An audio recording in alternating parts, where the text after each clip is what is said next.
பாக்யா வந்து ராதிகா வீட்டுக்கு வந்து கோபியை நல்லா கடாசி விட்டுட்டு போனதுக்கப்புறமா ராதிகா வந்து என்ன கோபி என்ன பண்ணி வச்சிருக்கீங்க நீங்கள் அப்படின்னு சொல்லி கேட்குறாங்க. எது நான் ஒன்றுமே பண்ண கிடையாது, அவன் என்ன சும்மா பேசிட்டு போறா அப்படின்னு சொல்லி சொல்கிறாங்க. எதுக்கு இந்த மாதிரி பித்தராட்டம் பேசிக்கிட்டு இருக்கீங்க அப்படின்னு சொல்லி சொல்கிறாங்க. உடனே ராதிகாவோட அம்மா இருந்துட்டு என்ன பேச்சு பேசிட்டு போறா இவளையா இந்த ஊர் உலகம் வாயில்லாத பூச்சி அப்படின்னு சொல்லி சொல்லுது. வாயாடி லம்பாடி மாதிரி பேசிட்டுல போறா அப்படின்னு சொல்லி சொல்கிறாங்க. நீ வாயை மூடிட்டுரு அப்படின்னு சொல்லிட்டு ராதிகா வந்து அவங்க அம்மாவை வாயை அடைக்கிறாங்க. என்ன கோபி இது எதுக்கு இந்த மாதிரி பண்ணீங்க? அன்னைக்கு வந்து பாக்யோட ரெஸ்டாரண்ட்டில் பிரச்சனை அப்படின்னு சொல்லும்போதே எனக்கு லைட்டாக சந்தேகம் வந்தது உங்கள் மேலே. நான் அப்போவே கேட்டேனா இல்லையா நீங்கள் ஏதாவது பண்ணீங்களா, நீங்கள் தான் அதுக்கு காரணமானு சொல்லி கேட்டனா இல்லையா? அப்பெல்லாம் ஒன்றுமே தெரியாத மாதிரி எதுவுமே இல்லை, நான்லாம் ஒன்றுமே பண்ணலன்னு சொல்லி ஆக்டிங்கை போட்டிருக்கீங்க.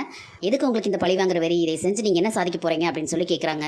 மனுஷனா நீங்கள் சொல்லுங்கள், மனுஷன் தானே நீங்கள் அப்படின்னு சொல்லி கேட்குறாங்க. நான் எதுவும் பண்ண கிடையாது அப்படின்னு சொல்லி அப்பவும் கோபி வந்து போய் தான் சொல்கிறாரு. எதுக்கு இந்த மாதிரி போய் பேசிக்கிட்டு இருக்கீங்க? நீங்கள் அந்த மாதிரி பண்ணாமையா பாக்யா வந்து வீடேறி வந்து இப்படி பேசிட்டு போகிறாங்க அப்படின்னு சொல்லி கேட்குறாங்க. அதுக்கு உடனே ராதிகோட அம்மா இருந்துட்டு அவள் திமிரந்திரிச்சு போய் வந்து பேசிட்டு போகிறா, நீ வந்து அவளை நம்பவே நீ மாப்பிளை நம்ப மாட்டியா அப்படின்னு சொல்லி கேட்குறாங்க. உடனே ராதிகா இருந்துட்டு இந்த விஷயத்தில் வந்து நான் இவரை நம்ப மாட்டேன், கண்டிப்பாக பாக்யாவை தான் நம்புவேன் அப்படின்னு சொல்லி சொல்கிறாங்க. நிஜமாவே நான் எதுவுமே பண்ண கிடையாது அப்படின்னு சொல்லி கோபி சாதிக்கிறாரு. என்ன முட்டாளாக்கணான்னு மட்டும் நீங்கள் நினைக்காதீங்க, எதுக்கு இந்த மாதிரி பண்ணீங்க சொல்லுங்க உண்மையை அப்படின்னு சொல்லி ராதிகா கேட்குறாங்க.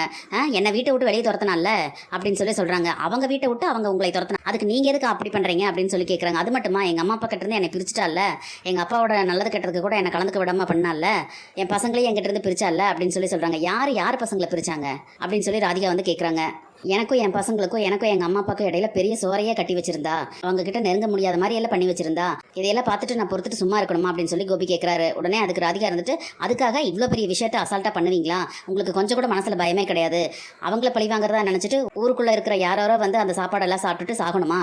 அதுக்கு தான் இந்த வேலையை பார்த்தீங்களா? இதையெல்லாம் செய்யறதுக்கு உங்களுக்கு வெக்கமா இல்லை அப்படின்னு சொல்லி கேட்குறாங்க. அப்படி பழி வாங்கி நீங்கள் என்னத்தை சாதிக்க போகிறீங்க? நீங்கள் மாட்டிக்கிட்டா என்ன ஆகும்னு சொல்லி தெரியுமா? கொஞ்சமாக அந்த பயம் இருக்கா? நீங்கள் மட்டும் இந்த விஷயத்தில் மாட்டிக்கிட்டீங்க அப்படின்னு சொன்னால் நானும் என் பொண்ணும் என்ன பண்ணுவோம்? மயுவை வச்சுட்டு நான் தனியாக என்ன பண்ணுவேன்? அந்த கவலை உங்களுக்கு கொஞ்சமாவது இருக்குதா அப்படின்னு சொல்லிட்டு ராதிகா கேட்குறாங்க. அப்போது எங்கள் எல்லாத்தை விட வந்து உங்களுக்கு அந்த பாக்யா தான் முக்கியமா? அவங்கள பழி வாங்கணும் அப்படிங்கிறதுக்கு வேண்டிய உங்கள் சௌரியத்துக்கு எல்லாமே பண்ணிக்கிட்டு இருப்பீங்களா அப்படின்னு சொல்லி கேட்கும். ஏய் ராதிகா அப்படின்னு சொல்லிட்டு ஒரு மாதிரியே பேசுறதுக்கு வராரு.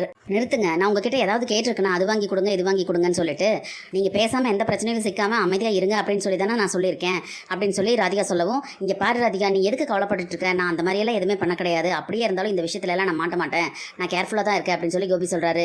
எத்தனை நாளைக்கு ஏதாவது ஒரு விஷயத்தில் மாட்டினீங்கன்னா என்ன ஆகும் அப்படின்னு சொல்லிட்டு ராதிகா கேட்குறாங்க. இப்படி எப்போ அவங்கள பற்றியே நினச்சிக்கிட்டு இருந்தா நம்ம வாழ்க்கை என்னத்துக்காகும்? நான் வந்து உங்களை நம்பி வந்திருக்கவே கூடாதா? அது என்னோட தப்பா அப்படின்னு சொல்லிட்டு ராதிகா கேட்குறாங்க.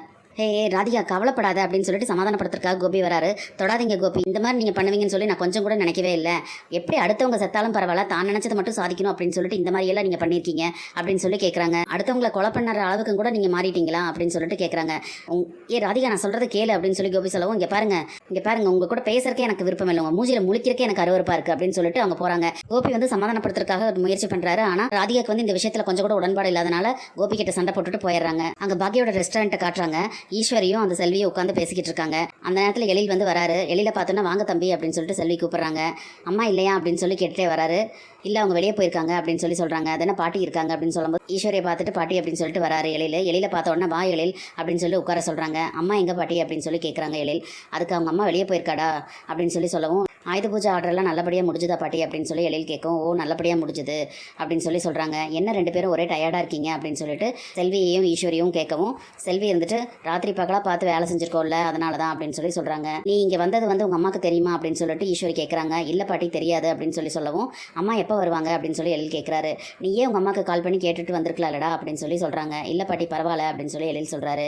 சரி நீ இன்னும் உங்கள் அம்மா மேலே கோவமாக தான் இருக்கியா அப்படின்னு சொல்லி ஈஸ்வரி கேட்கவும், எதுக்கு பாட்டி அப்படின்னு சொல்லி எழில் கேட்கவும், இல்லை உன்னோட படப்பூஜைக்கு வந்து உங்கள் அம்மா வரலே இல்லை, அதனால் நீ உங்கள் அம்மா மேலே கோவமாக தான் இருக்கியான்னு கேட்குறேன் அப்படின்னு சொல்லி சொல்கிறாங்க. அது மட்டும் இல்லை உங்கள் அம்மா ஏன் வரல அப்படிங்கிறது உனக்கு புரிஞ்சிருக்கும்னு நினைக்கிறேன், ஏகப்பட்ட வேலைடா அதனால தான். சரஸ்வதி பூஜை ஆயுத பூஜை ஆர்டரை வந்து அவ்வளோ கஷ்டப்பட்டு நல்லபடியாக அவங்க அம்மா முடிச்சிருக்கா. அது மட்டும் இல்லை அந்த பக்ரீத் ஆர்டர் எப்படி கெட்டு போச்சு அப்படிங்கிறதுக்கும் இப்போ விட கிடச்சிருக்குது அப்படின்னு சொல்லிட்டு ஈஸ்வரி சொல்கிறாங்க. என்ன சொல்கிறீங்க பாட்டி எப்படி அப்படின்னு சொல்லி கேட்குறாங்க. யார் உன்னோட ஃபங்க்ஷனுக்கு வந்தாலும் வரணிலாலும் உங்கள் அம்மா வரல அப்படிங்கிறது உனக்கு கஷ்டமாக தான் இருக்கும், எனக்கு புரியுது. ஆனால் அவள் ஏகப்பட்ட பிரச்சனையை சமாளிச்சுக்கிட்டு இருக்கா தெரியுமா அப்படின்னு சொல்லி சொல்கிறாங்க. ஏன் பாட்டி ஆயுத பூஜை இதில் ஏதாவது பிரச்சனையா அப்படின்னு சொல்லி கேட்கவும், அந்த பிரச்சனையெல்லாம் தாண்டி உங்கள் அம்மா வந்து அந்த ஆர்டர் நல்லபடியாக முடிச்சிட்டா. ஆனால் உங்கள் அம்மாவுக்கு வந்து பிரச்சனை கொடுக்குறக்குன்னே நான் வந்து செல்லம் கொடுத்து ஒருத்தனை பெற்று வளர்த்து வச்சிருக்கேன்ல அப்படின்னு சொல்லி சொல்கிறாங்க. பக்ரீத்துக்கு நம்ம போட்ட பிரியாணியில் வந்து கெட்டுப்போன கறி அந்த கோபி தான் கலந்துருக்கான் அப்படின்னு சொல்லிட்டு ஈஸ்வரி சொல்லவும், என்ன பாட்டி சொல்கிறீங்க, அந்த ஆளா இந்த வேலையை பார்த்து விட்டாரு அப்படின்னு சொல்லிட்டு கோவமாக கேட்குறாரு எழில். ஆமாம் எழில், புதுசாக ஒரு ஷெஃபை எடுத்தோம்ல அந்த ஆனந்த் வந்து அவனோட ஆளாமா. பாக்கியா வந்து அவசரமாக ஒரு ஷெஃப் வேணும்னு சொல்லி தொலைவிட்டு இருந்த சமயத்தை தெரிஞ்சுக்கிட்டு அவனோட ஆளை அங்கே அமிச்சு வேவு பார்க்கறதுக்காக அமிச்சு தான் இந்த வேலை பார்த்துட்டு இருக்காங்க அப்படின்னு சொல்லி சொல்கிறாங்க. அதை கேட்டோன்னே எழிலுக்கு அப்படியே பயங்கரமாக பற்றிட்டு கோவம் வருது. ஆனால் அவங்க அப்பா இந்த அளவுக்கு கீழ்த்தரமாக இறங்கி போயிடுவான்னு சொல்லி நான் கொஞ்சம் கூட நினைக்கவே இல்லை.